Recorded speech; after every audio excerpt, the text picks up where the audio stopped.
What's going on, everyone? I hope you're all doing really well.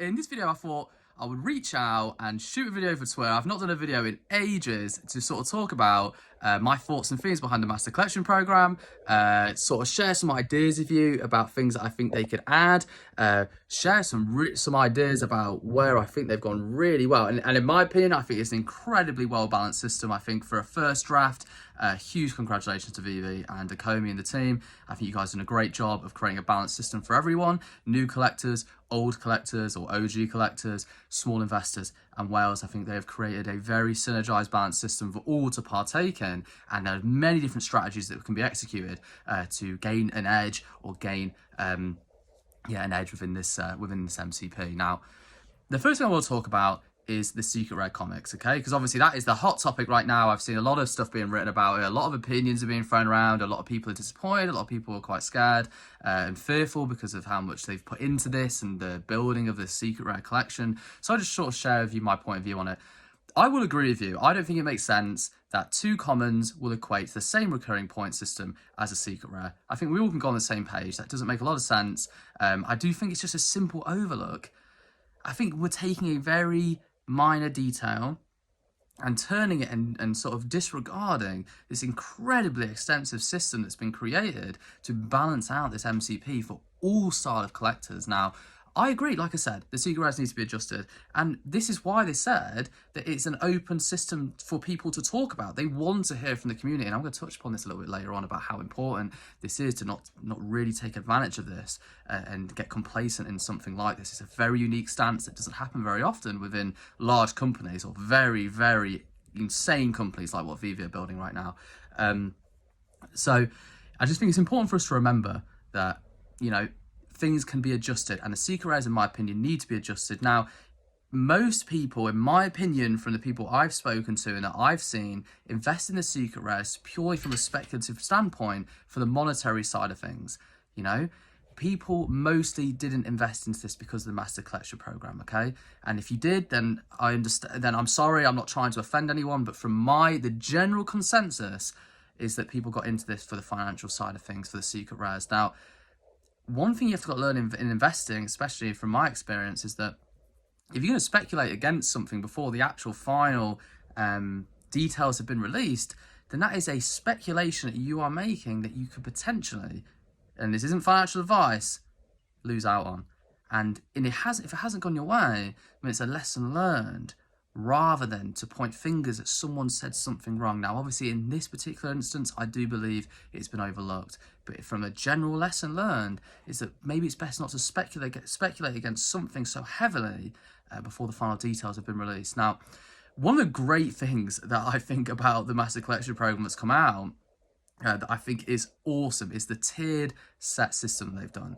I just think, how incredible is it that Kripkins, I mean, I'm not throwing any shade on Kripkins. I absolutely love the set. Never heard about it before VEVE, but love the set. It's super quirky, very unique. And every time I look at it, it looks super OG. But just how cool is it to think that the Season 1, the Kripkin set, has become one of the most important sets within the Master Collection Program. I just think absolutely love it. Unicornos, Mermicornos, I think it's just added so much value to brands that we may easily overlook, and that could be easily overshadowed by your big brands like your Marvels, your DCs of the world. So I just think it's super cool to see that. And I think it opens up a very interesting value proposition inside the Master Collection Program for people. Because it means that commons are going to essentially, in my opinion, hold much more desirability because of its place and stance now within this balanced system they're creating within the MCP. So very interesting take that they've done. And, you know, to reference duplicates as well, because openly, I will admit, I buy into duplicates. I've been doing this since May. It's been a strategy of mine, or one of the strategies I've used to be able to build my account out. I will speculate against undervalued collectibles by multiples of it, sell into highs, take profits out, and then keep one for my personal collection. Now, I've been doing that pretty religiously since I started out.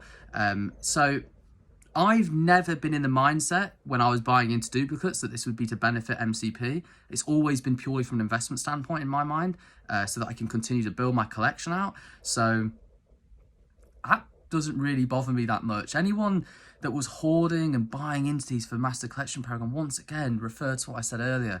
It is a risk. If that was your if that was your strategy coming into this, then, you know, it's definitely a lesson learned here. It's maybe best not to speculate against a system that hasn't been released yet, because ultimately it's like I say, it opens you up to risk, and in this particular instance, if that's what you've done, it hasn't played out in your favor, and I think it's important to take a lesson there. And for me, I accept that. I have no issue with it. In my opinion, I think it was by the way, that's my cat. Let me just get him on the floor. Come here, mate. Whoa, he's a big boy. There you are. Yeah, you know, we have to remember that it was speculation in the beginning, and now we're getting the finer details. So definitely an interesting take. Now, another point I wanted to make that I thought has not been spoken about, but I think is a really, really interesting addition, is the actual comic book section, where you get extra points for completing series within comic books of any rarity.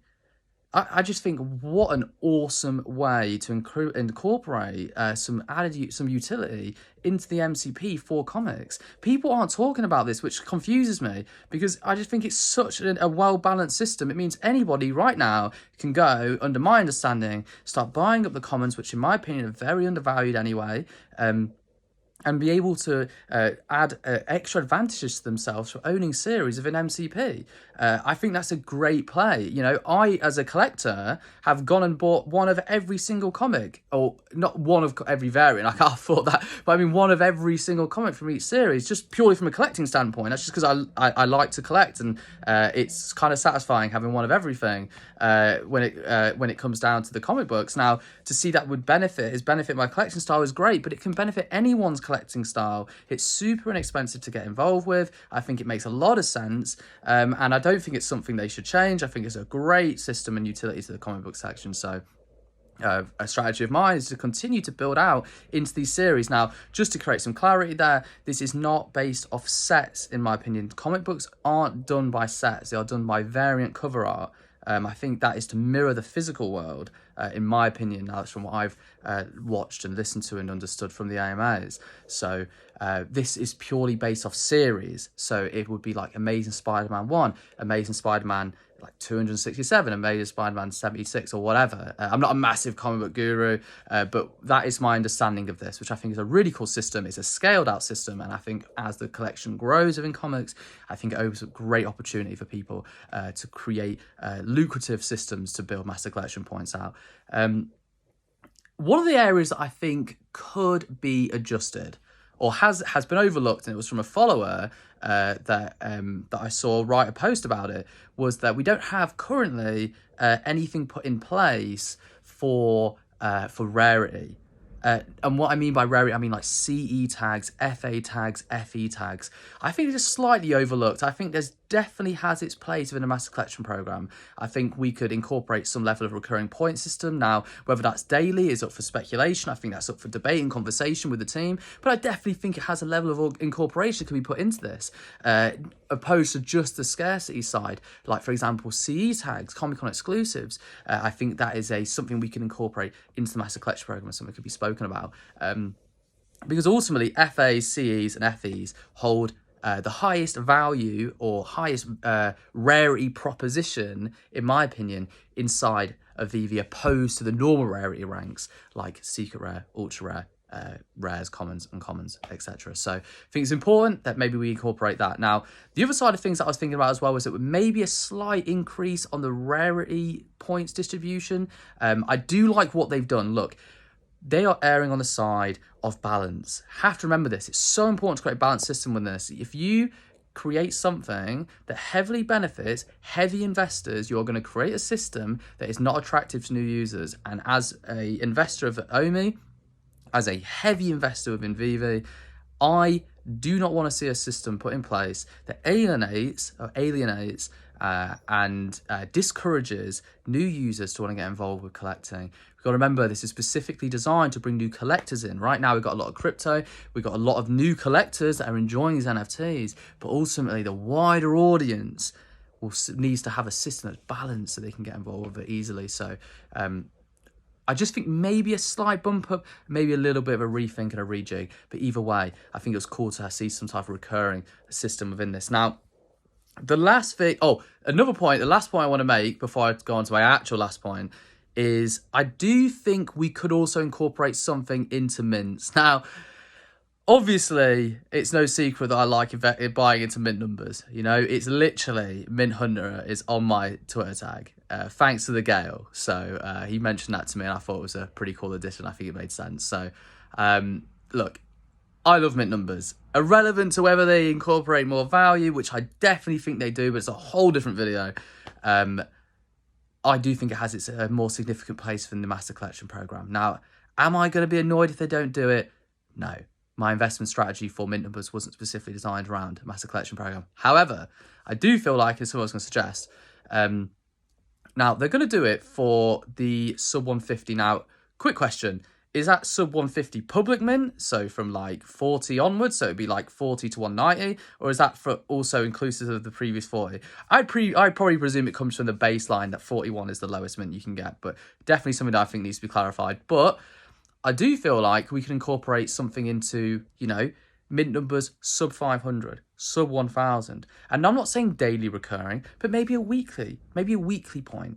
Okay, hey, if you've got a collection that you've been building that is sub 1000 and within your collection goals, then every collectible for that week that you own within that maybe gets 0.2 points. So it's not something that's overpowered to the system, something that we could keep nice and balanced. But just that nice little addition to go, oh, cool. I get a little weekly bump up for owning some lower mints. But I just think that would be a cool system to put into place. Maybe have it so that 500, 1000, sub 2000, that level below. And what that does benefit overall is as the mint numbers increase, which I believe they will, which also for another video another day, it will also allow when we have 100,000 collectibles into this, say from a particular launch, off one collectible, like a common, for example, the sub 150 is going to be incredibly difficult to get into, okay? It's going to be virtually impossible. You'll be priced out almost immediately when you have that amount of collectibles. You already see a lot with other collectibles that have higher mints. The lower mints very rarely come up. Now, but like I said, another video. I'm not going to talk about that today. I digress. My point behind it is that I do feel like we could create a system to where we could incorporate mint numbers more directly. Now, the last thing I want to touch upon in this video, okay?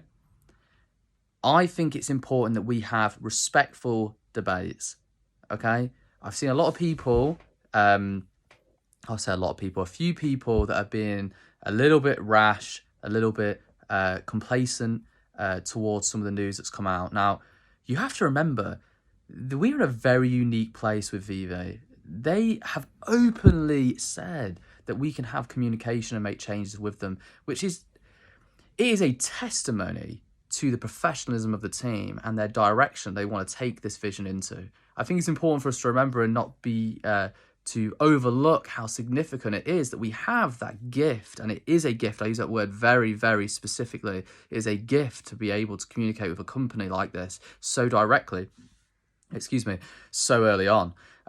And they openly said that they want this to be spoken about within the Q&A. So let's do it in a respectful way. Let's do it in a way that's professional. We can have open debate. If you follow me, you know I'm up for a debate with anyone, okay? I will respectfully debate anyone, okay? I'm not somebody who is closed to criticism. I'm open to new ideas. I'm open to being wrong. I'll listen to other people's points of view.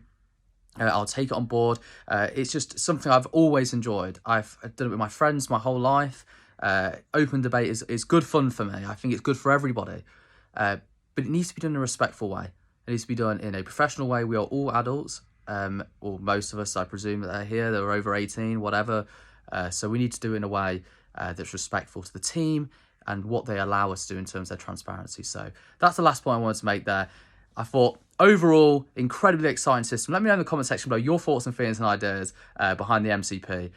I'm pumped. I'm super excited about it. And Disney as well. Man, I could have shot a video on that on my own. I could barely sleep with the Disney news coming out. What an announcement. Look, if you're not involved with VEVE and you haven't paid attention to what's going on here, this is the biggest vision in the NFT space, period. It is going to be the #1 company in the world for NFTs. I have absolutely no doubt. You will never convince me otherwise. I have put all my time and attention to this because it makes complete sense. They are doing everything in their power to become that. They've got all the biggest IPs, and if you're not paying attention, I think it's about time you did. So I'm going to sign out here. If you enjoyed this video, maybe drop it a like, share it with some friends. Let me know in the comment section below, or send me a tweet. And yeah, thanks for watching, and I'll catch you guys later.